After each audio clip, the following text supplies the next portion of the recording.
Hello అండి. ఈ episode చాలా ఇంట్రెస్టింగ్‌గా ఉండబోతుంది. అసలు జ్యోత్స్న వంట చేస్తే ప్రైస్ ఎలా వచ్చిందనేది ఈ వీడియోలో చూద్దాము. మాలిని వాళ్ళిచ్చిన షాక్ నుంచి ఏం చేయాలి, ఇప్పుడు మనకి ఎలా ఒక చెఫ్ ఎలా దొరుకుతాడని ఆలోచిస్తూ, కంగారు పడుతూ, అసలు ఓటమిని ఒప్పుకునే సమస్యే లేదు అని ఏం చేయాలో అర్థం కాక ఆలోచిస్తూ ఉంటారు శివనారాయణ ఫ్యామిలీ అందరూ.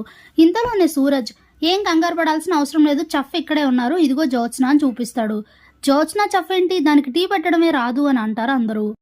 ఏ వంట రాకపోయినా సరే తను చేసే వంటలతోనే నేను మనకి అవార్డు తెప్పిస్తాను, మీరు కంగారు పడకండి అని చెప్తారు. ఇక ఏంటిది, నన్ను ఇరికించడానికి ఇలా చేశాడా అనుకుంటూ ఉంటుంది జ్యోత్స్న. కానీ ఇక కార్తీక్ వాళ్ళందరితో మాత్రం నన్ను నమ్ము బ్రదర్, నేను చెప్తున్నాను కదా, మీరందరూ హ్యాపీగా లోపలికి వెళ్ళండి, మేము పోటీకి సిద్ధమని చెప్పండి, ఈలోగా నేను జ్యోత్స్నని తీసుకుని వస్తాను, వెళ్ళండి అని చెప్తే ఇక అందరూ కూడా లోపలికి అయితే వెళ్ళిపోతారు. సూరజ్ మీద నమ్మకంతో లోపలికి వెళ్ళిపోతారు.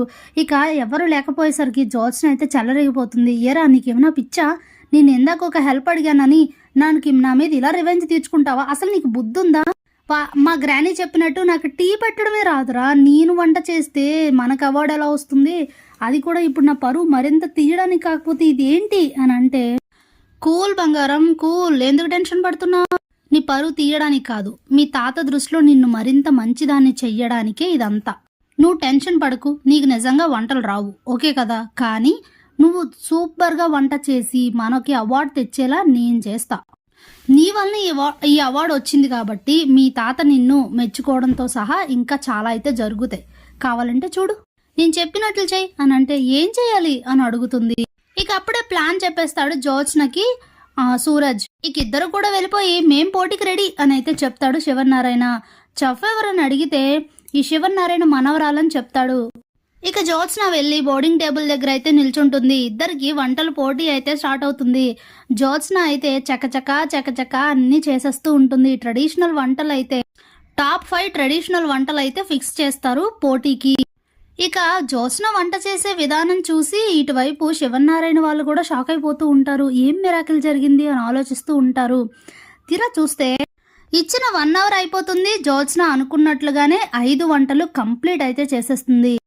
అప్పుడే కార్తీక్ దీపతో ప్రైజ్ రావడం రాకపోవడం సెకండరీ కానీ ఫస్ట్ అసలు ఈ చిన్న మరదలు వంట ఎలా చేస్తుందో నాకు అర్థం కావట్లేదని అయితే అంటాడు. అదే నాకు అర్థం కావట్లేదు బావా అని ఆలోచిస్తూ ఉంటుంది అని అంటూ ఉంటుంది. అది కూడా సూపర్గా చేస్తుంది, మళ్ళీ అన్ని ఇంగ్రీడియంట్స్ బాగానే వేస్తుందని అయితే చెప్తుంది దీప. సరేలే చూద్దామని చెప్పి ఇక వంట అయిపోయిన తర్వాత అక్కడికి ఈ కాంపిటీషన్ నిర్వహించడానికి వచ్చిన జడ్జెస్ అలానే ఒక చెఫ్ అందరూ కూడా వీళ్ళిద్దరి వంటల్ని టేస్ట్ చేసి నాకు అసలు ఏం మాట్లాడాలో అర్థమే కావట్లేదు, జ్యోత్స్న రెస్టారెంట్కి చివరి నిమిషంలో బ్రేక్ పడినా సరే ఇప్పుడు మొత్తానికి తన మనవరాలతో వంట చేయించి జ్యోత్స్న రెస్టారెంట్స్ శివనారాయణ గారు అంటే ఏంటో ప్రూవ్ చేసుకున్నారు. ఈ అవార్డు శివనారాయణ వాళ్ళకే వెళ్తుంది. వాళ్ళే బెస్ట్ వంటకం ఆఫ్ ద ఇయర్ అవార్డును అయితే గెలుచుకున్నారని చెప్తాడు. ఒకసారిగా మైండ్ పోతుంది మాలిని వాళ్ళకి. ఇదేంటి సూపర్ చెఫ్ మా దగ్గర ఉండగా ఇలా ఎలా జరిగిందని ఆలోచిస్తూ ఉంటారు. ఇక తన మనవరాలకి నిజంగా వంటలు రాకపోయినా కానీ మంచిగా వంట చేసి ఎలా ఇదంతా సాధించిందని ఆలోచిస్తూ ఉంటాడు శివనారాయణ. మొత్తానికి దక్షిణామూర్తి చేతుల మీదుగా శివనారాయణ అయితే అవార్డు తీసుకుంటాడు. చాలా చాలా ఒళ్ళు మండిపోతూ ఉంటుంది మాలినికి. నేను ఇంత కష్టపడి ప్లాన్ చేసి ఇన్ని డబ్బులు ఖర్చు పెట్టి నా టైం ఇంత వేస్ట్ చేసుకుని వెళ్ళి ఆ చెఫ్ని కొనేసినా కానీ ఇప్పుడు ఎవరు వండుతారులే అనుకున్నా, కానీ తన మనవరాల చేత వండించి ఇంత సూపర్గా ఎలా అవార్డు కొట్టేశాడని ఆలోచిస్తూ ఉంటుంది మాలిని.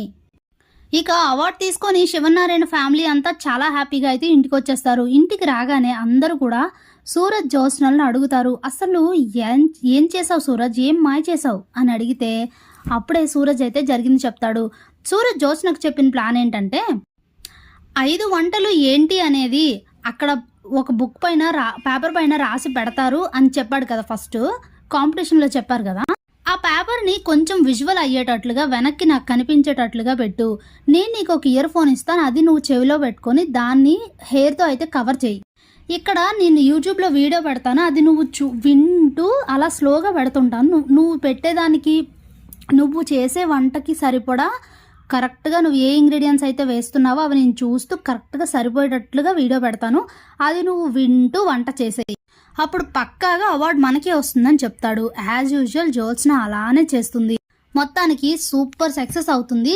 సూరజ్ ప్లాన్ అయితే దాంతో చాలా హ్యాపీగా ఫీల్ అవుతూ సూరజ్ని మెచ్చుకుంటారు, అలాగే జ్యోత్స్నను కూడా చాలా మెచ్చుకుంటారు. ఇక అప్పుడే చివరి నిమిషంలో వచ్చి సూరజ్ గనక సేవ్ చేయకపోతే మనం ఏమైపోయే వాళ్ళం. కంపెనీ సీఈఓగా బాధ్యతలు అప్పగించినప్పుడు నువ్వు కొంచెం జాగ్రత్తగా ఉండాలి కదా దీప. ఆ టైంలో నిన్నని ఉపయోగం లేదని నేను నిన్నేం అనలేదు. మొన్న ఒకసారి అలాగే 1000 మంది క్యాటరింగ్ విషయంలో ప్రాబ్లం వచ్చింది, కానీ నువ్వు దాన్ని సాల్వ్ చేసుకున్నావు, అది వేరే విషయం. బట్ సాల్వ్ అవ్వకపోతే ఏంటి పరిస్థితి? ఈరోజు సూరజ్కి ఐడియా వచ్చి జ్యోత్స్నని పంపించి సేవ్ చేయకపోతే అప్పుడేంటి పరిస్థితి? ఇలాంటి ప్రాబ్లమ్స్ మళ్ళీ రాకుండా చూసుకో. ఇంకొకసారి ఇది గనక రిపీట్ అయితే సీఈఓలు మారుతారు. జ్యోత్స్నని తీసుకువెళ్ళి సీఈఓ ప్లేస్లో కూర్చోబెడతానని అయితే చెప్తాడు. ఒక్కసారిగా దాంతో చాలా హ్యాపీగా ఫీల్ అవుతుంది జ్యోత్స్న. ఇక అక్కడి నుంచి అయితే అందరూ వెళ్ళిపోతారు. చాలా హ్యాపీగా ఫీల్ అవుతూ సూరజ్ దగ్గరికి వెళ్ళి ఆనందంలో గట్టిగా హగ్ చేసుకొని ఓ ముద్దైతే పెడుతుంది. ఏంటి ఇది అని అడుగుతాడు సూరజ్. మరి నా ఆనందం, నా హ్యాపీనెస్లో ఏదో అనుకోకుండా అలా జరిగిపోయింది, సారీరా. కానీ చాలా అంటే చాలా హ్యాపీగా ఉంది తెలుసా. ఇంకొక ప్రాబ్లం క్రియేట్ అయిందంటే నేను సీఈఓ ప్లేస్లో కూర్చుంటా అని అయితే అంటుంది. అప్పుడే నేను ముందే చెప్తున్నా జ్యోత్స్న, అలా అని కావాలని ప్రాబ్లం క్రియేట్ చేయకు అని అయితే చెప్తాడు.